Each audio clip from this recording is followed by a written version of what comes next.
Hello and welcome to NTD News Today. Kevin Hogan here. Let's take a look at our top stories. President Biden takes questions during an Ohio town hall. On the agenda, a number of issues gripping the White House and the nation, from the pandemic to stalled Senate legislation. The Biden administration announcing new sanctions today on Cuban officials who cracked down on protesters. And Cuban-American Senator Marco Rubio explains why he thinks the Cuban regime has failed. Democrats are pushing for immigration reforms that would allow a path to citizenship for the estimated 11 million illegal immigrants in the U.S., though some Republicans say that will invite even more immigrants to try to get into the country illegally. A group of attorneys general laid out key details in a multi-billion-dollar settlement with drug companies. It's part of the effort to combat the nationwide opioid crisis.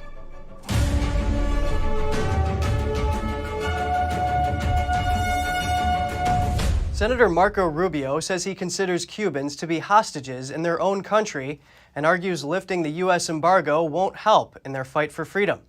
He joined Fox's Sean Hannity in Miami last night at the Cuban-American community's rallying point. NTD's Jessica Beatty reports. Senator Marco Rubio defended Cuban protesters' fight against the communist regime Wednesday on Fox's Hannity. He says Cuba's a failure because socialism and Marxism don't work. Marxism is about power and nothing to do with prosperity. It's about controlling people.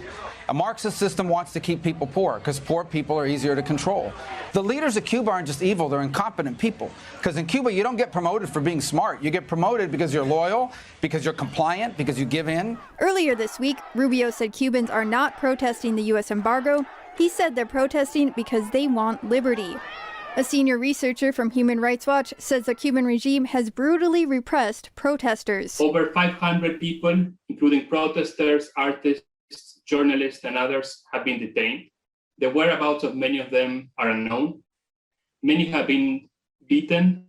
Some have been tortured. One man is looking for his sister who was arrested during protests, but he can't find her. I went to a police station with my mother, and they said my sister wasn't there. This is how it has been since Monday, police station after police station. Cuban actor and playwright Junior Garcia was put under house arrest. My current situation is that I have 4 officers in front of my door who prevent me from going outside. They told me I cannot even go to work. When I leave to buy cigarettes or food, one of them goes with me. Senator Rubio told Hannity that the 2 people in the Biden administration who are in charge of Cuba policy want to open everything up. He claims they're sympathizers of the Cuban regime. We reached out to the White House for comment, but haven't heard back yet. Jessica Beatty, NTD News. A senior official says the Biden administration will announce new sanctions today against Cuban officials who suppressed protesters. During his campaign, President Biden said he would loosen the U.S. embargo on Cuba and go back to Obama-era policies. But so far, he has done little to change Trump's Cuba policies. And since the protests, the Biden administration says it's rethinking its Cuba policies. 6 months and 1 day after taking office, President Joe Biden made his 3rd presidential visit to the key swing state of Ohio. He took questions in a CNN town hall on a number of issues his administration and the nation face right now, especially concerns over the Delta variant and the economy. With the fast-spreading Delta variant and cases on the rise, President Joe Biden says the COVID-19 pandemic is now among the unvaccinated. If you're vaccinated, you're not going to be hospitalized, you're not going to be in an ICU unit, and you're not going to die. Just past the 6-month mark of his presidency, and with a list of challenges beyond COVID-19, Biden took questions at a CNN town hall in Cincinnati, Ohio. It's a swing state he lost in 2020 with a midterm race that could determine whether Democrats hold a Senate majority beyond 2022. On this vote, a key vote Wednesday showed just how crucial the balance of power is to the Biden agenda. Senate Republicans blocking a vote to start debate on a $1.2 trillion bipartisan infrastructure bill. It's going to not only increase job opportunities, it's going to increase commerce. It's a good thing, and I think we're going to get done. Biden was also asked why he won't move to end the filibuster, the tactic used to delay bills which can only be defeated by 60 votes in the Senate. You're going to throw the entire Congress into chaos and nothing will get done. Nothing at all will get done. And there's a lot at stake. The most important one is the right to vote. Democrats can't move ahead with their voting rights legislation in the Senate because their majority is too slim. President Biden says the Centers for Disease Control and Prevention is likely to extend its current mask-wearing guidance to children under the age of 12 when they return to school in the fall. The CDC currently recommends mask wearing indoors for anybody aged 2 and above who is not fully vaccinated, but children under the age of 12 are not eligible for vaccination. Biden also said at the town hall meeting on Wednesday that those over 12 who are vaccinated don't need a mask, and those that aren't should wear one. He said children under 12 would be able to get vaccinated soon. In March, both Moderna and Pfizer-BioNTech launched COVID vaccine trials for children under 12. The results are expected in the fall. Democrats want to include citizenship for illegal immigrants in their infrastructure bill. Some of them say the move is for humanitarian reasons. Yet a group of Republican House members say that would make the border crisis permanent. NTD's Colin Fredrickson has the story. Democrats in the Senate are making a push for immigration reform. It is time to finally reform our broken immigration system and provide a pathway to citizenship to millions of hardworking immigrants. The Democratic Senate will vigorously pursue comprehensive immigration reform. President Biden is urging Congress to pass legislation that will allow all illegal immigrants residing in the U.S. to become citizens. That's an estimated 11 million people. Democrat Representative Pramila Jayapal says it will be included in the $3.5 trillion infrastructure bill. Democrats say they plan to dodge the Senate filibuster and pass that without Republican votes by making it a budget bill. 24 House Republicans wrote to Biden asking him not to include immigration reform in the budget bill. They say that even talking about it will inflame the border crisis and enrich criminal cartels. They say in reality, enacting amnesty for millions now will make this crisis permanent by signaling our borders are effectively open to all. Many Democrats believe immigration reform is a humanitarian issue. So passing immigration reform that respects the dignity and the worth of all immigrants is also a recognition of their contribution to our economy and our national security. Most Republicans want border security before addressing the illegal immigrants that are already in the country. So I hope the committee will not shy away from addressing the crisis on the southwest border, which I think will be an absolutely essential element of any immigration reform that ultimately can pass Congress. According to U.S. Customs and Border Protection, almost 190,000 illegal immigrants were apprehended along the border in June. Colin Fredrickson, NTD News. The United States and Germany have reached a deal that will allow the completion of a controversial Russian gas pipeline to Europe without further sanctions from the U.S. So why is it that the administration, why do you believe it's acceptable to deal this way with the Ukrainians and trying to silence them over this terrible deal with the Germans? Germany has committed in this agreement with us that should Russia attempt to use energy as a weapon or commit further aggressive acts against Ukraine, Germany will take actions at the national level and press for effective measures at the European level, including sanctions, to limit Russian export capabilities to Europe in the energy sector. There is strong bipartisan opposition to the pipeline in Congress, as well as in Ukraine and Poland. They fear Nord Stream 2 will undermine European energy security. The Nord Stream 2 project has posed a major foreign policy dilemma for the Biden administration. U.S. officials from both parties have long feared that would give Russia too much power over European gas supplies, potentially shutting off gas to Russian adversaries Ukraine and Poland. German Chancellor Angela Merkel supports the pipeline, and Biden has suggested that punishing Germany for that support would be counterproductive to broader U.S. interests. Richard Nixon declared the war on drugs 50 years ago. As the fight drags on, some say there are no winners, but some are making it through. NTD's Don Ma has the story. Just over 50 years ago, on June 18, 1971, Richard Nixon declared the war on drugs. In order to fight and defeat this enemy, it is necessary to wage a new all-out offensive. The war continued into the 1980s. While Ronald Reagan was president, First Lady Nancy Reagan appealed to Americans to stay off drugs.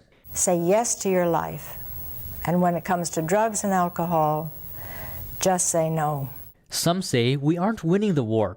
Millions of American lives have been destroyed by drugs, families broken apart, countless years spent behind bars, children abandoned. But some addicts have escaped the worst of it. Alton Lucas was on his way to playing college basketball when someone gave him a joint laced with crack. It confused my brain. It took away all of my priorities instantly. Lucas says he began stealing to support his habit. He hit rock bottom when he was robbing a store and the man behind the counter pointed a pistol at him. He didn't pull the trigger. Lucas says he turned himself in and a judge offered him a reduced sentence if he completed a treatment program. He says he's been sober for almost 30 years now, and he's happily married with 3 children, and he knows he's one of the lucky ones. How many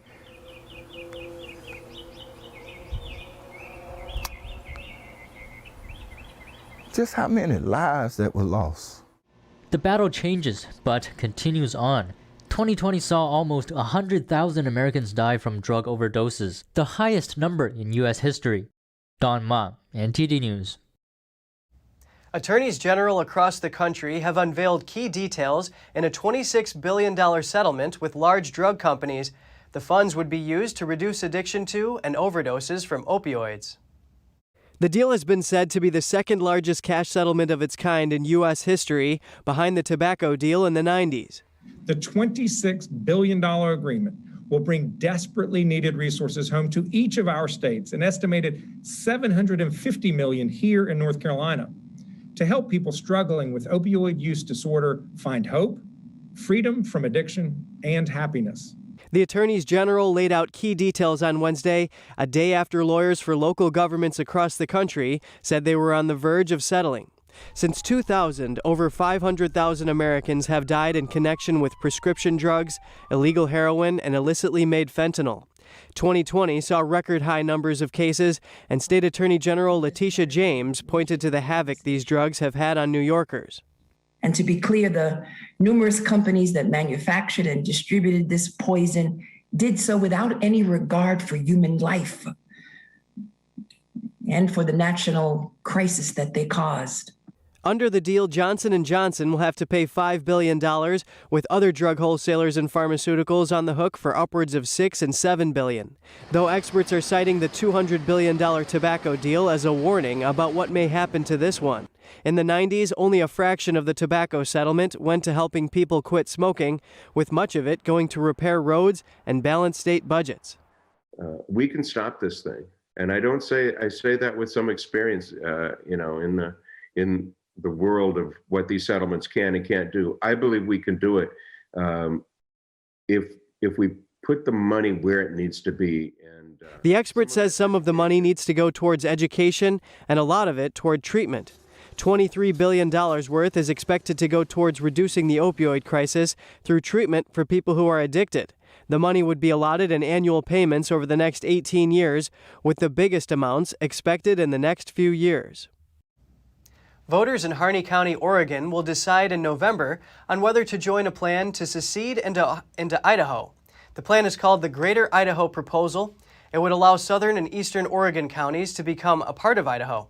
7 counties have already voted to have their leaders meet and discuss how to implement the plan. The population of Oregon is concentrated in the liberal northwest portion of the state. The president of Citizens for Greater Idaho says rural voters have different values and feel ignored. The group's website says Harney County has the signatures it needs to put the proposal on the ballot. Experts say the plan is a long shot because it would require the approval of the state's legislature and the U.S. Congress. Just ahead, convicted rapist Harvey Weinstein pleads not guilty to new charges in Los Angeles. The charges against the disgraced movie mogul could bring a sentence of 140 years. Officials reveal what they say is the cause of the largest wildfire in the U.S. right now and could become Oregon's 3rd largest since the year 1900. Stay tuned for more here on NTD News.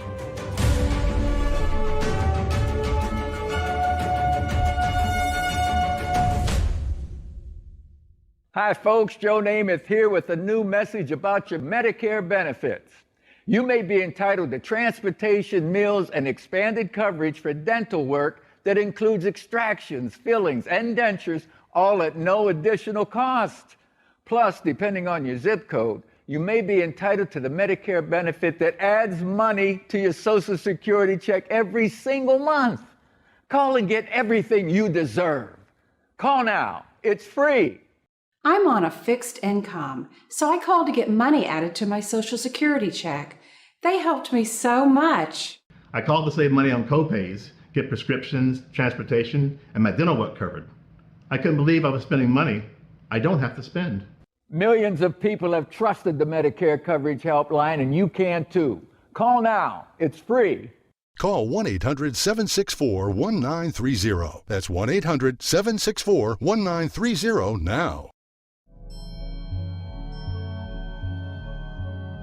Peace comes from within. I am the light of the world. He who follows me shall not walk in darkness, but have the light of life. The human body is the temple of God, and religion is the experience of God within yourself. Are you ready to discover the truth within yourself? Book an appointment now at divinelight.com. Okay, Dad. 1, 2, 3.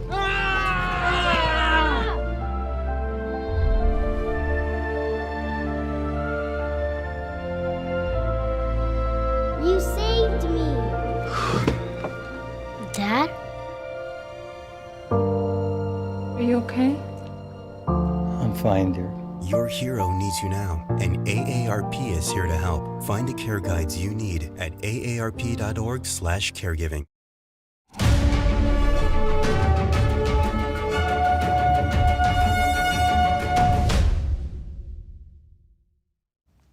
Disgraced former movie mogul and convicted rapist Harvey Weinstein faces new charges in California.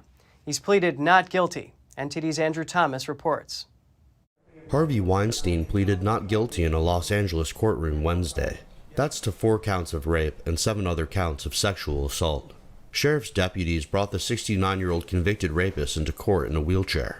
Defense attorney Mark Worksman commented on his client's health. Mr. Weinstein suffers from a number of serious medical conditions that require urgent medical care. We had actually filed a writ of habeas corpus with the Superior Court here to prevent him from being brought here before he could have some very important treatment. Weinstein was extradited from New York, where he's serving a 23-year prison term.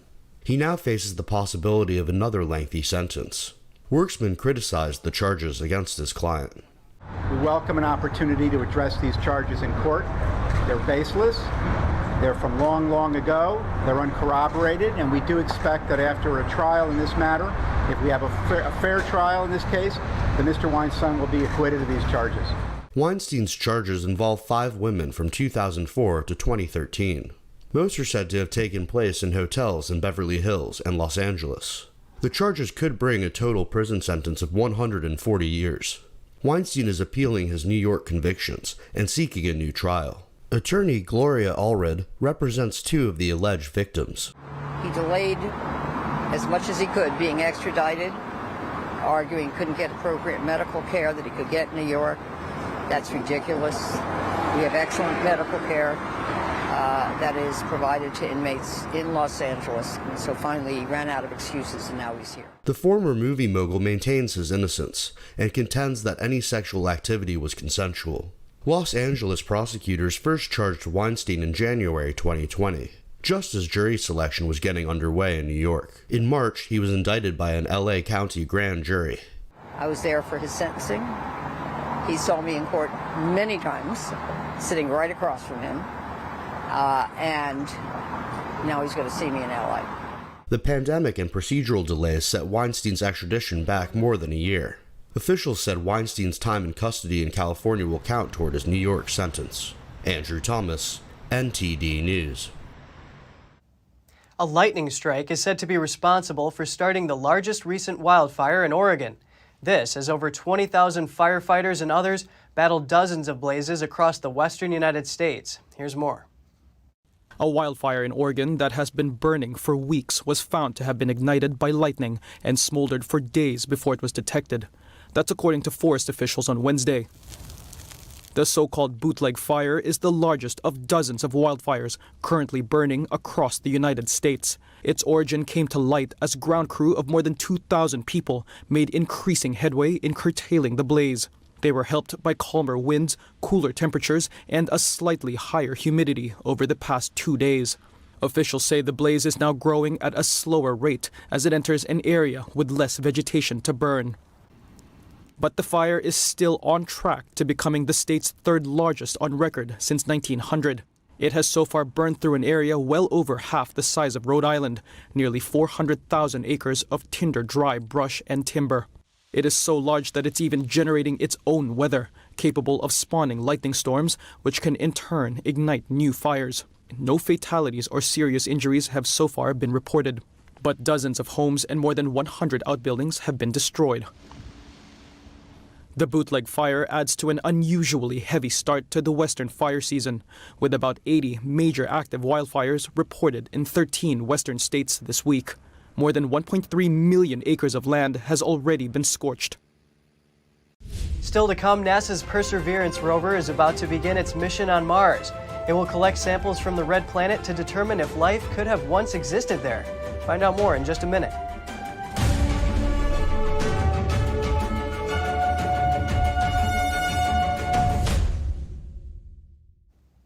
NASA's Mars rover Perseverance is about to begin its historic hunt for signs of ancient life on the red planet, NASA scientists explained on Wednesday. NTD's Andrew Thomas reports. We're getting photobombed by dust devils. Perseverance has been working 7 days a week. The Mars rover is testing out and practicing with its various sophisticated instruments. It will soon start taking soil samples from the Jezero crater. Scientists believe the crater was once a lakebed about 60 miles wide that may hold evidence of potential life. One of the hypotheses that we are trying to test is that the lake that once filled Jezero wasn't there just once, but that it went through multiple episodes of filling up, drying down, and filling up again. Scientists believe the meteor impact that formed the Jezero crater likely created an environment friendly to life. They say the rover's instruments revealed that the crater contains different kinds of clay, which only form in the presence of water. The rover will take samples from the Martian surface for long-term storage during the first weeks in August. A sophisticated mechanism will put the soil samples into tubes using the rover's robotic arm. Then the rover will do some basic imaging and measuring, before the sample tubes are sealed and stored in the rover's underbelly for return to Earth. This is actually taken with a cache cam. It's a camera inside the adaptive caching assembly. It's imaging the inside of that witness tube. So inside there you see a witness tube assembly, which is what collects the contaminants. And then after we image it, we actually seal it and activate the seal. And that's what you see at the end of this video. The rover's other experiments include MOXIE. That will show how oxygen can be extracted from the planet's carbon dioxide atmosphere for future missions. Andrew Thomas, NTD News. Not everyone discovers their talents early on in life. This next story brings us a Texas grandma who became an award-winning painter despite zero training in art. Tamara Van Horn from San Antonio, Texas, calls herself a super grandma to her 9 grandchildren. When she is not busy running her household as well as a home building company with her husband, she likes to go on walks with her dogs. And then she paints. And everything I paint, I've experienced. You know, like the swans and these geese over here. That's a really fun painting because the geese came. I was kayaking and they just came running right up to my kayak as I was parking it. Van Horn is completely self-taught. She started painting in 2012, and her second painting won first place in 2 major local art contests. I feel like God gave me a gift, and He wanted me to share it with people. You know, He wants me to show them things. He wants me to, you know, gives me beautiful things to look at and see, and He wants me to share them with people. Like I have a painting over there. It has an egret. It's called a Guadalupe fisherman. He was posing for me. I swear he was. He was totally just like, oh, look at me. Oh, look at me. Look at me. The whole time. He was not afraid of me. I'm just taking all kinds of pictures. To Van Horn, painting is also therapeutic. A couple of years ago, her mother, cousin, and 2 children all passed away within a short period of time. During all that time, I started painting a piece. It was a place on the Guadalupe River where I had actually taken all of them. Believe it or not, all of them. Every single one of them had gone to that location with me. I decided to name it Beside the Still Waters of the Guadalupe because it was like a tribute piece to all those people that I had lost. Despite hardships in life, Van Horn maintains a positive outlook on life. I believe if you're doing good things, God provides for you, and He knows where your heart is. And sometimes it takes a while. Sometimes you just have to be patient, and they don't happen all at once, and you just have to, just do what you got to do, but listen. Although most of her paintings are landscape and animals, Van Horn says she is now starting to work on more spiritual and political themed paintings. I feel like we need to, stand up for what we believe in, and stand up for our country, and stand up for our rights as citizens. Van Horn tells NTD she is now working on a piece about human trafficking in Texas. Coming up, Hong Kong sentences 7 people for beating pro-democracy protesters, reporters, and bystanders during the height of the pro-democracy protests in 2019. And residents in a Chinese city are struggling to survive record-level floods. Hundreds are trapped deep underground in subway cars. Find out more when we return.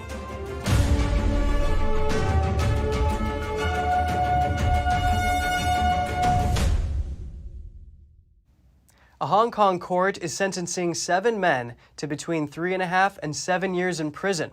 It's for their role in a 2019 attack on pro-democracy protesters, reporters, and bystanders at a train station during the height of the protests. Here's more from Hong Kong. A Hong Kong court sentenced 7 men to prison on Thursday for their role in a 2019 train station attack on pro-democracy protesters. In handing down the sentences, Judge Eddie Yip described the crimes as, quote, mob justice which caused panic among the general public. In July 2019, more than 100 people in white t-shirts beat protesters, reporters, and bystanders at a train station in the northern Yunlong district.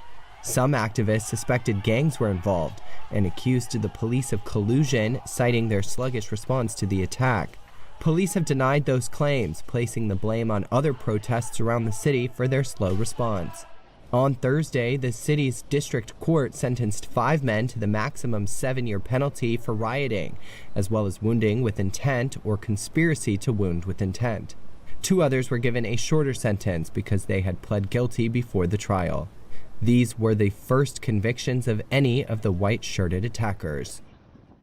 Hundreds of people in a flooded Chinese city are still in dire conditions. They're trapped inside subway cars with floodwater as high as their chests. NTD's Tiffany Meyer brings us more of the details. The capital city of China's Henan province drenched in 24 inches of rainfall since Monday. State-run media reports are focusing on how soldiers are helping residents and the effectiveness of the ongoing rescue work. But netizens posted videos on Chinese social media on Tuesday that paint another picture.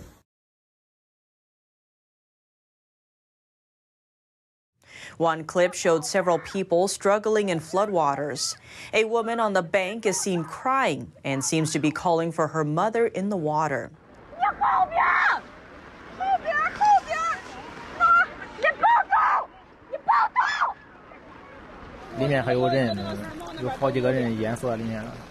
What's more, a man can be heard saying people are in the water. Several people have drowned. That's as a man waded through the water, tossing a tire in for another person to grab onto. Several others seen washed away by the current. In a shopping mall, water started abruptly falling down from a toy store. On Tuesday, a train passenger captured video of torrential floods outside a train and posted it on Chinese messaging platform WeChat. She described the water as being up to her waist and noted her phone's low battery, saying she didn't know if it would become her last post. Another video shows water coming into the train and later inside a subway. A man who captured this clip said people had been carried out and showed no sign of life. Still, another video features a resident sobbing, asking who will come to rescue them from the severe flooding.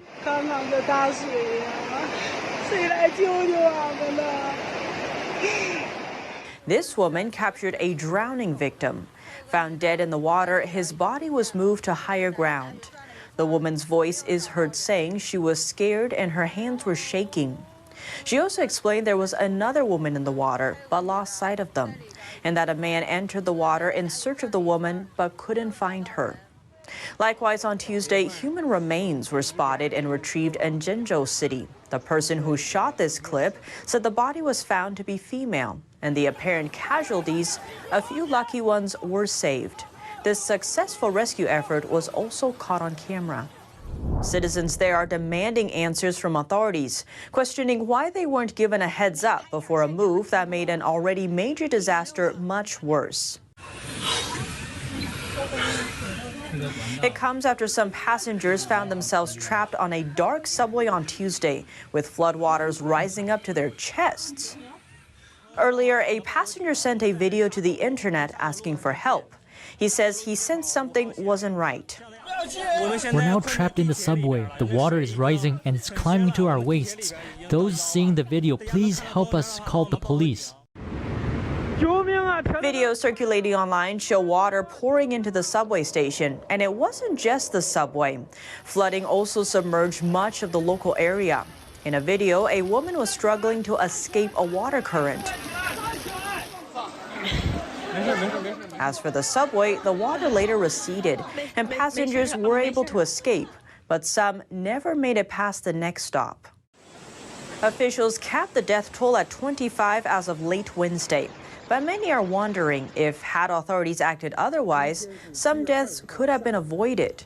Record-breaking rain drenched the area the day of the accident. To relieve the added pressure on a nearby reservoir, authorities had released some of its water. That reservoir sits about 30 minutes away from the web of affected subway lines. But officials provided no warning before the reservoir adjustment. Beforehand, the subway was running uninterrupted as usual. Authorities finally shut down the subway at around 6 p.m., but by then it was already too late. The water had funneled into the subway tunnels, trapping riders inside. Heavy rainfall in central China's Henan province caused a 66-foot wide breach in a local dam. Chinese soldiers later blasted a gap in the middle of the dam on Wednesday to let the floodwater out. The dam, named Yihetan, is the third to fail in China in recent days. Due to heavy rain, 2 dams in North China's Inner Mongolia collapsed on Sunday. The dam in Henan is located in a city of 7 million. Weather authorities in China also issued the highest level of warning for the region, following record rainfalls in recent days. And Chinese residents who've become trapped are desperately calling for rescue, both through phone calls and posting online. At the same time, Chinese state-run media announced that all victims have already been brought to safety. Many residents in central China's Zhengzhou City, Henan province, called for help online during severe flooding on Tuesday, especially the hundreds trapped in the subway system. Chinese media reported that night saying all passengers have been rescued and are all safe. But until early morning, SOS messages from passengers trapped underground kept flooding in, and they didn't see any rescue teams. By Wednesday morning, many people in cars were still seen soaked in water, with no rescue efforts in sight. The most disastrous appears to be Line 5 of the city's subway. The water in the train cars is soaking passengers up to their chests and shoulders. The situation in other subway lines isn't much better. An online post says around 200 people are still trapped in subway line 1 and are calling for rescue. It says the water is very deep now and the emergency rescue line cannot be reached. The post adds that after hours of being stuck in there, people are no longer just cold and hungry, they are also suffocating. And residents also say that people in subway line 2 didn't get any rescue either, so some people tried to get out by themselves. A man that managed to escape on Wednesday morning told NTD that he saw hundreds of cars soaked in water on the streets, but there's no rescue at all. We swarmed out at 8 this morning. Nobody was there to rescue us. We made hundreds of calls and ended up counting on ourselves. No food, no shelter. But anyhow, we're out. We are now looking for hotels. The water is not receding and the rainstorm continues. There are still hundreds of vehicles there. None of them are out, all trapped. They will die if no one comes to the rescue. NTD tried calling people trapped underground, but most of the numbers were unreachable. It's been almost 20 hours, from around 1 p.m. yesterday till 8 this morning. They didn't have anything to eat. I just heard from them saying there's no rescue. A screenshot of a Chinese chat message circulating online captures the situation. A person trapped inside a subway car said, "I'm still trapped in the subway. There was almost no oxygen just now. We're breaking the window." And the other person in the chat said the news is indeed fake. The news said you're all rescued. Up next, London's restaurant scene is regaining the excitement once lost to lockdowns. A popular chef talks about what the restaurant industry endured. A Romanian architect starts an NGO to save the dilapidated monuments in his country. His project has the support of the Prince of Wales. All that and more here on NTD News.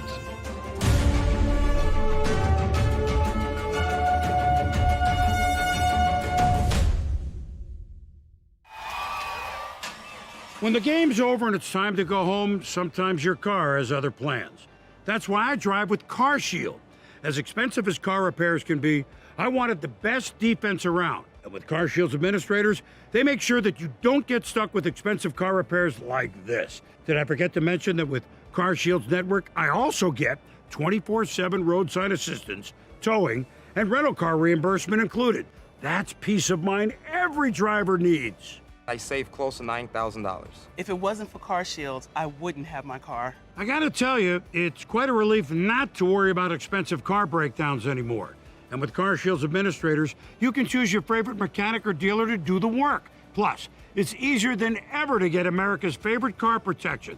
There's no long-term contracts, and coverage is affordable for every wallet size. If I didn't have CarShield, I would have been out of pocket $7,000. And as a parent of 3, I couldn't have that. I trust CarShield administrators because they paid my claim. Talk about MVP protection for less than the cost of a ball game. Take it from me, the boomer. Nobody wants to go through the headache of an expensive car breakdown on their own. If you're driving without a warranty, you have to call CarShield. Yeah, you do. So do yourself and your car a favor. Call CarShield. They're your best line of defense against expensive breakdowns. CarShield administrators paid almost $4,000 for my repairs. CarShield is wonderful. They saved me $1,300. With CarShield, I saved $4,100 on my first repair. Over 1 million happy drivers couldn't be wrong. Call CarShield now. Protect yourself now against expensive auto repair bills. Call CarShield for a free and instant protection plan quote. Once your car breaks down, it's too late. Call 1-800-862-2990. That's 1-800-862-2990. 1-800-862-2990. The UK has been one of the areas hardest hit by the pandemic, forcing its government to impose tough restrictions on social life. London's world-renowned restaurant industry was among the sectors that suffered most under months-long closures. Now finally back in business again, celebrity chef Yatam Ottolenghi talks about the challenges and joys of reopening. Food, not made at home or delivered in a box, but chef-developed, expertly prepared, and beautifully plated, is back. After more than a year of closures and restrictions, London's restaurants are buzzing again. From his acclaimed restaurant Nopi, Chef Yatam Ottolenghi told us it's about bringing people together. As someone who serves food for a living, not doing it feels so terrible and unnatural. The author of 11 cookbooks told us lockdown forced him to change and innovate. This is where all the magic happens, behind the scenes. There's an immense flexibility in the hospitality industry. It's people who think on their feet, act on their feet. So as an industry, we moved really quickly from serving people on site to deliveries and takeout. Head chef David Bravo said he used his time at home to get creative.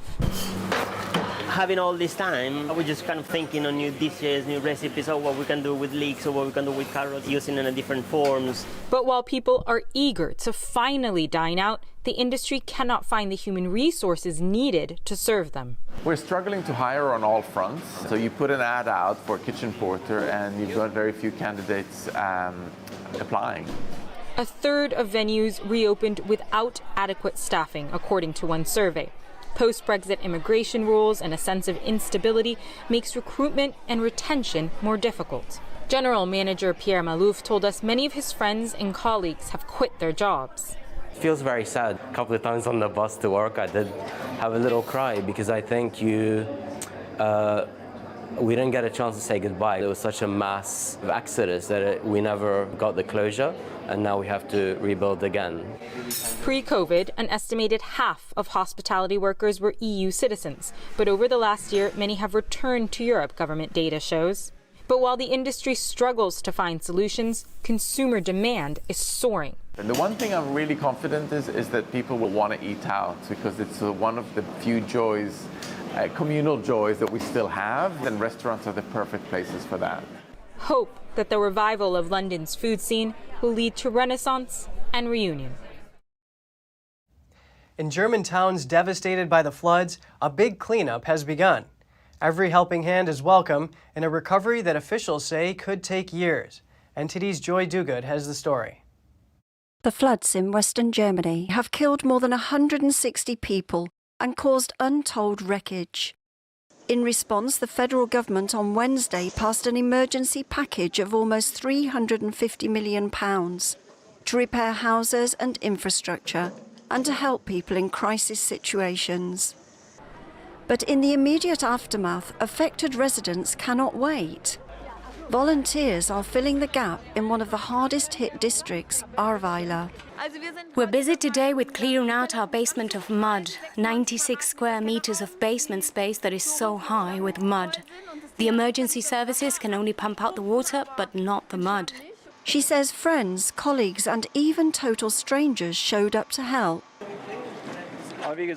I am here to help my friend in order to make it tidy again. So only together are we strong. That's how it goes. This man organised a whole tour bus to bring volunteers from a neighbouring city.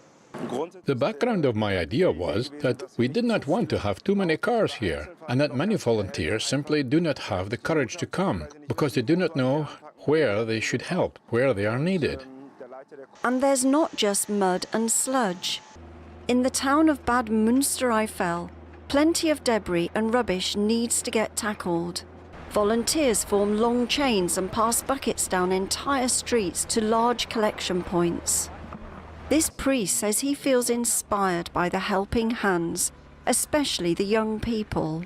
As far as the volunteers are concerned, it's not great. It's superhuman what they do here. And at the end of the day, others are there to feed the mud-caked helpers. Officials say they expect the recovery to take months or even years. Joy Duguid, NTD News. How would you like to take a 5-month-long cruise around the world? Tickets for the Regent 2024 World Cruise went on sale last week. The fare started at more than $73,000 per person and went as high as $200,000 per person. But the price didn't seem to deter a lot of people. The cruise sold out in less than 3 hours. Regent's Seven Seas Mariner set sail from Miami on January 6, 2024. The ship will stop at 66 ports and 31 countries. It includes destinations like Central America, Hawaii, South Pacific Islands, Australia, New Zealand, Southeast Asia, and the Mediterranean. Romania is often admired for its unspoiled landscape, but many of its historical buildings are falling into disrepair. A local initiative backed by the Prince of Wales is racing against time to restore them. Set in a broad valley in Romania, this 16th century castle is on the edge of ruins. It's one of the several hundred endangered monuments in the country. Now an architect has pledged to rescue them from disrepair. He started a non-governmental organization called Ambulance for Monuments to help. Probably in a few years it would go to a ruin. And a ruin you cannot build again, you cannot rebuild it actually, because heritage is not renewable. Once home to nobles and an elementary school, this castle has been neglected for decades. Its expansive but leaking roof is in the middle of a month-long revamp. At the core of the project are its volunteers, mostly aged 25 to 35.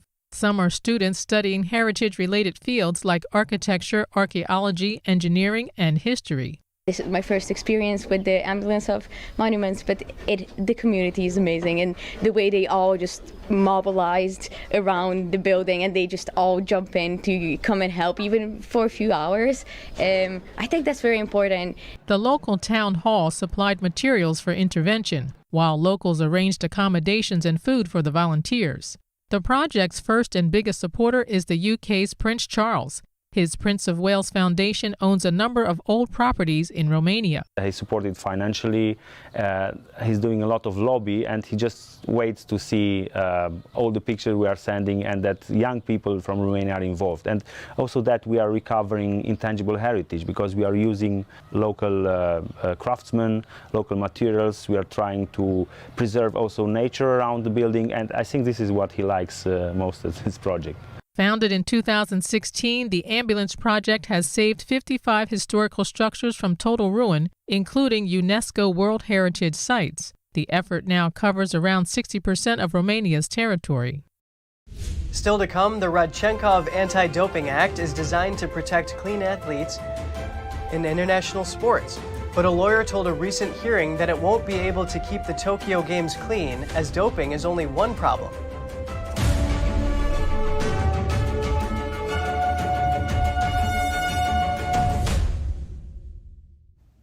First Lady Jill Biden met Japanese Prime Minister Yoshihide Suga and wife Mariko Suga. The First Lady is leading a U.S. diplomatic delegation to the Tokyo Olympics. Despite virus concerns, she is sending a message of support to the U.S.'s key Asian ally. She was greeted by the Japanese foreign minister and several U.S. officials upon her arrival at the airport earlier. The Olympics trip is the First Lady's first solo adventure abroad and will include 3 days on the ground in Japan. She plans to attend the opening ceremony on Friday. She will meet with Team USA athletes, U.S. Foreign Service officers, and the Emperor of Japan. About 15 world leaders are attending the Tokyo Olympics opening ceremony. Many world leaders canceled plans to attend as CCP virus variants continue to spread. A Wednesday hearing discussed the implementing of the Rodchenkov Anti-Doping Act in the Tokyo Olympics. But one lawyer says it won't be able to keep the Tokyo Games clean because doping is only one problem seen in international sports. Here's more. The Helsinki Commission held a hearing in Washington on Wednesday to discuss enforcement of the Rodchenkov Anti-Doping Act at the Tokyo Olympics. The act was named after Grigory Rodchenkov, a former Russian laboratory head. He became a whistleblower and exposed Russia's state-sponsored doping at the 2014 Sochi Olympics. But Jim Walden, the attorney for Rodchenkov, told the hearing that doping is only one issue in international competitions. Sadly, the Rodchenkov Anti-Doping Act will not make the Tokyo Games clean. They will not be clean, that much I guarantee. It is clear that the Rodchenkov Anti-Doping Act is essential to restore integrity to international sports and to protect clean athletes because the current system is corrupt, purposefully ineffective, and deeply conflicted.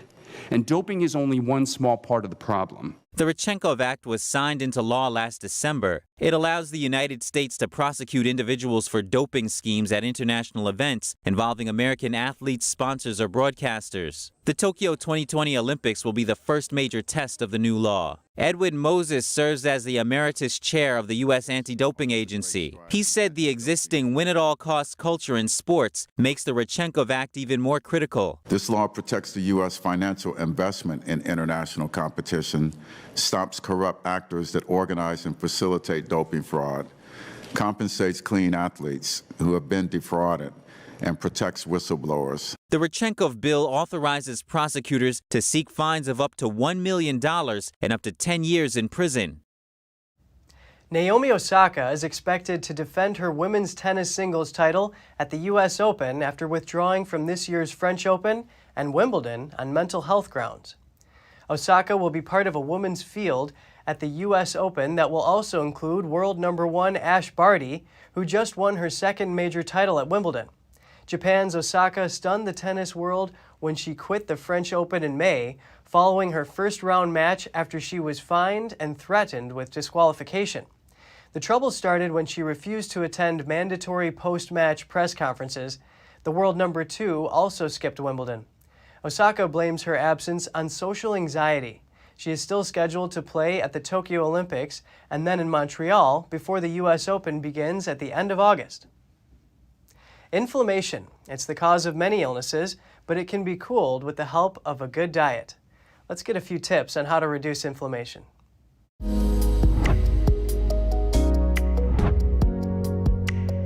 Welcome to Strong Mind and Body. I'm Gina Marie. What do heart disease, stroke, arthritis, lupus, multiple sclerosis, diabetes, chronic fatigue, and Alzheimer's have in common? They're all caused by or associated with inflammation. Inflammation can be reduced in a number of ways, including emotions, lifestyle, and especially diet. In Chinese medicine, inflammation tends to be associated with heat. Heat can come from a variety of sources. One is through improper diet. According to Chinese food therapy, it's not good to include too many spicy, greasy, sweet, rich foods in your diet. Western scientists have found that the foods you eat can be pro-inflammatory or anti-inflammatory. Anti-inflammatory foods include fish, especially deep-sea fish, fish oils, olive oil, nuts, especially walnuts, ground flax seeds or flaxseed oil, and soy foods, but make sure you look for non-GMO. Other anti-inflammatory foods include colourful fruits and vegetables, known for their high antioxidant content. These decrease inflammation. In addition, ginger and turmeric are both effective in taming inflammation. Let's look at some other tips on how to manage it. Start by maintaining an appropriate weight. Fat tissue is an accumulation of dampness, which over time will ultimately turn to heat. Get regular exercise. Exercise gets energy moving and relieves stress, both of which can reduce inflammation. It also improves the health of your heart and lungs. Walking for 20 to 30 minutes at least 4 times a week will do the trick. If you're a smoker, quit now. Smoking creates heat in your body, inflames your lungs, and inhibits your circulation. Take processed foods off your shopping list. In most cases, processed foods are made with lots of sugars, trans fats, and chemicals, all of which can contribute to inflammation. If an item has a long list of ingredients that you can't pronounce, put it back on the shelf and roll your cart to the produce aisle. Get your stress under control. Take a yoga class, do some deep breathing, or visualize your happy place, whatever it takes. Stress is a killer in its own right. You can find simple stress relief exercises online, and meditation is a great option. And in closing, here's an anti-inflammatory pineapple smoothie to try. It's a great option for a healthy breakfast or mid-afternoon snack. Pineapple contains bromelain, a potent enzyme that helps to reduce inflammation. You'll need 1 cup of fresh pineapple chunks, 3/4 cup of coconut water, 1/4 cup of kefir, 1 teaspoon of honey, and 1 cup of ice. Place all ingredients in a blender and blend until smooth. Thanks for watching. At NTD, we're honored to be your source for the news. Catch us again tonight at 6:30 Eastern. In New York City, I'm Kevin Hogan.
We have a new channel. Subscribe to us on YouTube at NTD News.